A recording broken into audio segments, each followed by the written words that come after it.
and welcome back everyone to the video series Take Show on Paramount Plus that is feeling a little bit under the weather. That's right, we're talking about The Challenge World Championships Episode 8. And trust me, I have a lot to say about things that happened in this episode. So let's start off where last episode left off, and that is everybody coming back to the Challenge House after Jordan and Kaz win the elimination, and their celebration is short-lived because what dominates the edit is the trio of Tristan, Ben, and Amber feeling under the weather and feeling sick. And throughout the edit at the beginning of this episode, we don't know how severe everybody's illnesses are until a medic comes to get Ben and take him to the hospital. We hear from Casey that Ben is getting hooked up to IVs and getting taken to the hospital, leaving her spot in this game a huge question mark. Because if your partner goes home and is medically DQ'd, more than likely you're gonna get medically DQ'd as well. We also know that Tristan is not feeling very well. He says that he can't get out of bed. Kellyanne is wondering if she should just pack up now. So now Tristan is questioning how long he's gonna stay in this game. And of course we know that Amber, if you're a part of the challenge universe, you know that she is pregnant during this time. But as of right now, she's just saying that she's been feeling sick for weeks. And Troy is trying to be supportive. He says that he would take Amber at 80%, then a lot of people at their 100%. But there's so many question marks before heading to this week's daily challenge. But when everybody dons up their challenge gear to meet up with TJ at the top of the building for this week's daily challenge, we not only see Amber with Troy, but we also see Tristan with Kellyanne. We hear that Kaz gave Tristan a pep talk, giving him some motivation to keep going with it. And so Kellyanne and Tristan are very thankful that Kaz was there to help pick up his spirits, even though Tristan is not feeling well whatsoever. Now, before TJ can say what this daily challenge is going to be, he turns his attention over to Casey, saying that Ben has been medically disqualified from the season, and thus Casey does not have a partner, meaning she will be eliminated from the game. She too is disqualified. That is until Amber speaks up. She says that she hasn't been feeling well in quite a while. She doesn't know how long she'll be able to stick it out feeling this way. And if she were to leave the game now, would Casey and Troy be able to partner up and work together moving forward as a new team in this game? And TJ says, yeah, why not? I'm cool with that. We later find out in a joint confessional with Amber and Troy that Amber tells Troy, who is the first person besides Chauncey, I'm sure of, to let him know that she is indeed pregnant. And so she is happy to be leaving the show, to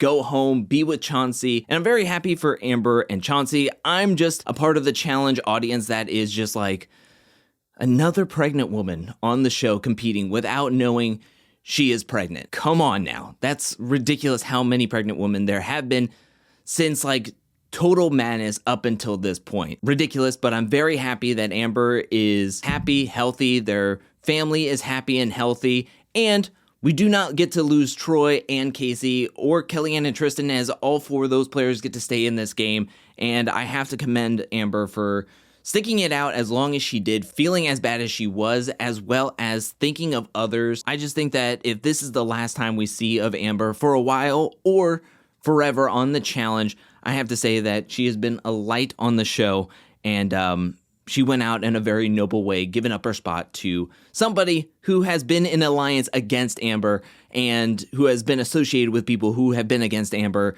like her whole challenge career. So for her to give up her spot for Casey to help out Troy as well, I think is very commendable. Now let's get to this week's daily challenge with 8 teams left, and this daily challenge is trivia. It's called Ripcord Roulette, where players are going to be joined together hanging over a building, the side of a building, and they're going to have to answer trivia questions. If you get a trivia question wrong, you're going to have to pull a random ripcord to your right. One of those ripcords is going to send you flying down the building, and you will lose in that round. But if you get a trivia question correct, you'll be able to tell somebody in your heat to pull a ripcord. The winners of each heat will go to a winner's round, where the last team standing will win into power, win into safety, where the first eliminated team of each round will go to a loser's round, where the first team in that loser's round to pull the wrong ripcord will be going directly into the elimination. I like this trivia challenge. I like the addition to the ripcords and the not knowing which ones you're pulling. I think it added a level of intensity. I really, really enjoyed it. I mean, I always enjoy the trivia challenge. I think the trivia challenge is the best challenges in every single season. The only thing I will say is that with the editing of the trivia challenge, we didn't get to see a whole bunch of stupid answers, which is sometimes the cherry on top of these trivia challenges, or it's what makes the trivia challenges that much more fun. But at the end of the day, you can't go wrong with the trivia challenge, right? As long as it's not true or false, I think you are fine. Heat 1, you have Casey and Troy, Yes and Emily, Kiki and Darrell, and at a certain point, you know that Troy and Kiki were working together. However, we find out that Darrell and Kiki actually make a plan to work with Yes and Emily. So Troy and Casey are kind of caught off guard and blindsided when Darrell and Kiki are throwing strikes at them to pull ripcords. At the end of the day, Darrell and Kiki do in fact win their Heat 1, going to the winner's bracket where Casey and Troy are the first to be eliminated in their heat, taking them straight to the loser's bracket. In Heat 2, you have Theo, Sarah, Benha, Jody, Kaz, and Jordan, where Benha and Jody pull their ripcord and they are instantly out of the game. Kaz and Jordan are able to pull out this when taking it to the winner's bracket, and in the final heat, you have Danny and Tori versus Kellyanne and Tristan, where Danny and Tori are eliminated first, and Kellyanne and Tristan are instantly in the winner's bracket. In the winner's bracket, there was no stopping Tristan. Not a sickness, no matter what was affecting him, Tristan's mind was still working at full capacity, and him and Kellyanne actually pulled this out. I was very impressed with Tristan's performance in this daily challenge because from the edit at the beginning of this episode, not knowing if he was even going to make it to the daily challenge, I thought he was going to just pack up and leave before even getting close to a daily challenge, but with getting that motivation from Kaz and then sticking it out through the whole daily challenge to then ultimately winning, and the loser's bracket was an utter disappointment as Benha and Jody are instantly eliminated. They pull their first ripcord and they're instantly out, sending them directly into this week's elimination. The challenge is not screwing around right here, you know? The challenge is like, we need to go straight to the voting ceremony, the voting process, because there's a lot to digest and there's a lot to break down in this voting ceremony. There's not a whole lot of people left, right? There's 8 teams. The 2 teams that won/lost are upstairs. They can't vote. So now there's only 6 teams left. It's getting down to the nitty-gritty. Casey and Troy are getting a lot of votes. Darrell and Kiki are getting a lot of votes. And also Danny and Tori are getting a lot of votes. Now, I have something to say that I can't sugarcoat here. I gotta just say it as it is. This was absolutely pathetic of strategy and gameplay. Now, when it comes to the voting, Darrell and Kiki get majority of the votes, so they are kind of instantly locked in. But with the other votes going around, it comes down to Danny and Tori, Casey, and Troy. However, it shouldn't come to that. It shouldn't have been a tied vote between Casey and Troy and Danny and Tori. You know why it was tied at the end of the first round? Because Danny and Tori burn voted on themselves. Why? Oh, well, Tori doesn't want to make any enemies, and she has good friends on every single team. So what her brilliant plan is that she is going to burn vote on themselves. That is so dumb. That is asinine. That is completely pointless in a game where you need the numbers. I mean, you have everybody absolutely getting mad in the confessionals and even at the table at Tori and Danny for opting out of playing this game. Basically, what you're doing, if I can liken this to a football play, you burn voting on yourself because it came down to a revote. Burn voting on yourself, you're taking a knee because you don't want to get somebody else mad in this game. There's only so many votes to go around, and you're gonna gladly put a vote on yourself to possibly get you sent into elimination. What is that? That is so bad. You have Theo in the confessional saying that you're unnecessary in the alliance. Your own alliance can't count on you for a vote because you don't want to vote in Casey and Troy to then put yourself in danger. You're self in danger by nominating yourself. You even have Jordan, who is like, vote, do something, and saying, I had to vote Casey. Casey is a friend. I had to do it. She totally understands. Heck, Casey said your name, Tori. Yet you're sitting here going like, I would rather just burn a vote on myself. This is a sign that you should be taking a break from the show. This is your master game plan. This is your thought process of saying that, oh, I'm a good friend. You might be a good friend. You might consider yourself a good friend. People might consider you a good friend to Casey for not voting for her in that instance or in this whole voting ceremony. But at the end of the day, it's a bad game move. This is bad entertainment. This is so idiotic. And this is like the reason why people are getting so frustrated with the modern times of the challenge, because the friendships are overtaking everything. They're fogging your mind of just like simple game logic for future seasons and future votes and all this other stuff. I can bet 100% Casey would not be upset for you putting a vote on her and Troy at the end of the day. Yet Tori treats this as if it's the end of the world if she says Casey's name. The thought process of this whole thing, it doesn't make any sense. We have to go to a revote where Tori is adamant that she will not say Casey's name. At least we hear from Danny at this point, where Tori then looks at him and says, what do you want to do? And Danny's like, we don't have to be in this. We don't have to be in this whole freaking mess.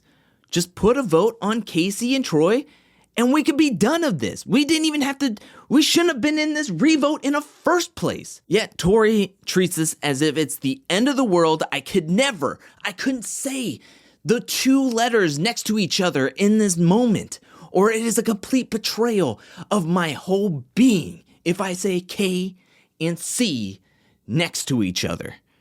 And I think everybody is super frustrated at this moment. Tori is frustrated for a whole nother reason, because she feels like, I don't know, she's like putting her integrity on the line if she says Casey's name, while everybody else is like, why are we in the middle of this? This makes no freaking sense. Most of the votes are going to her anyways. Just say the name and be like, I'm just trying to keep myself safe. I'm sorry, Casey. Like, you've burn voted on other people before. You've said Jordan's name before. You've said other people's names before. And yet at this moment, you couldn't do it. I'm so angry. I'm so angry at this moment. It's ridiculous. It's baffling. But ultimately ends up with Darrell and Kiki and Troy and Casey as the nominees going into this week's elimination. So we have Jody and Benha coming out first because they were the last place team. Then Troy and Casey and Darrell and Kiki, because they were nominated, join them as well. Then all the attention is turned over to Kellyanne and Tristan to ask who they would like to send in against Jody and Benha. I think there's an all-stars agreement against everybody except for Yes and Emily, who voted Darrell and Kiki, despite working with them in the daily challenge earlier that day. But I think Yes and Emily kind of knew that Kellyanne and Tristan weren't going to say Darrell's name, sending them directly in.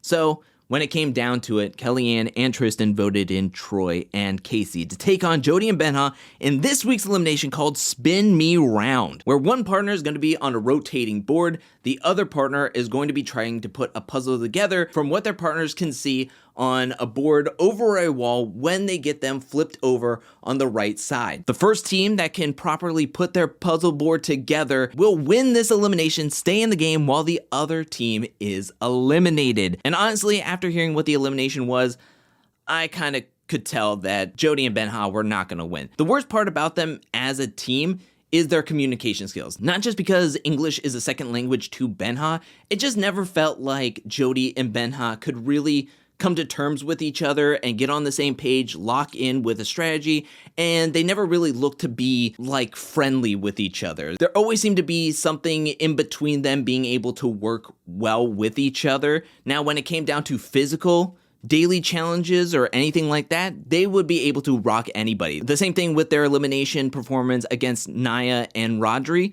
They were able to beast that out because it was just a pure physical elimination for the most part. And even though Troy and Casey are a new team, they are able to work well with each other, get this done, and Casey and Troy win, get to stay in this game where sadly Jody and Benha, the last of the Argentinians, are eliminated from the season. Jody and Benha, I think, were massive underdogs ever since Argentina was dropping like flies one after the other. But here they are, making it all the way to episode 8. They did an incredible job. I really enjoyed Jody and Benha on the season. At the end of this week, I mean, a huge flip here, where Australia still has 3 teams left, even though that they are fractured, and also that Troy and Casey are kind of like a mix of Australian and USA. They're not really having the same allies. But USA, from having 4 teams like 2 episodes ago, now only have 2 teams. UK only has 2 teams, and Argentina is completely eliminated